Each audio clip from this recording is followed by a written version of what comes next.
From 2025, breeding of fur animals will be banned in Norway. Fur farming has been a profession for over 100 years. There are many conflict lines around fur farming. Viti, the Museum of Sunnmøre, will investigate how the raise and enclosure of fur farming have influenced our society. We will emphasize on the small village of Norangsdalen by the Norangsfjord in Norway. Nature-based high-end tourism and fur farming started early in a national perspective and has existed side by side for almost 100 years. The village is surrounded by astonishing Alpen mountains, waterfalls and the fjord. The landscape is characterized by agriculture, and fur farming has been an important beam at most of the traditional farm. For the last decades, the population has been decreasing.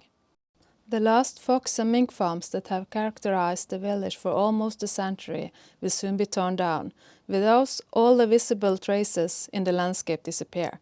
Foxes and minks are gone, so is their smell that someday can linger heavy over the valley. The knowledge farmers have accumulated about the whole of fur animals over generations has no value anymore. The pulse and way of life in the village has been based on the animals in the cages.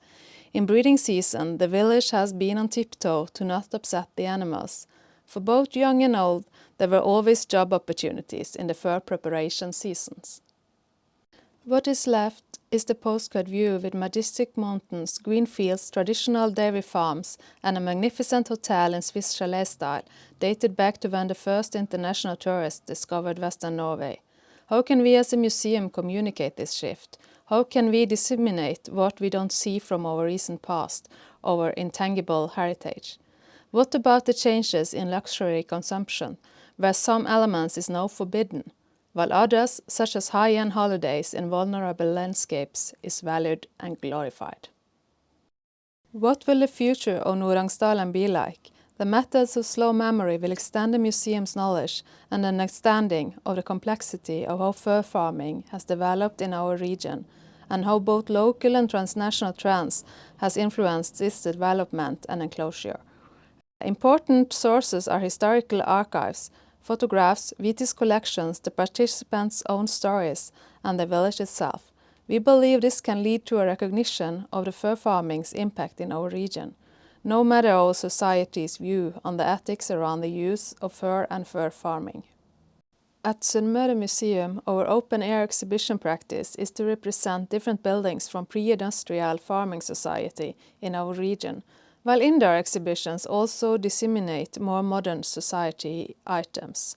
One of those is this beauty, a prize bowl given to Jens Norang from Norangsdalen.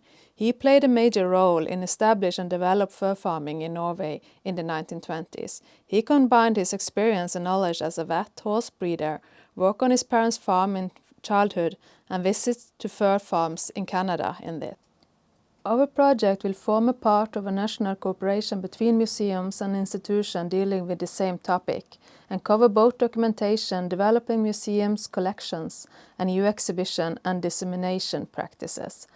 For the conflicts around fur farming, we believe slow memory methods will lead to open and including documentation and dissemination.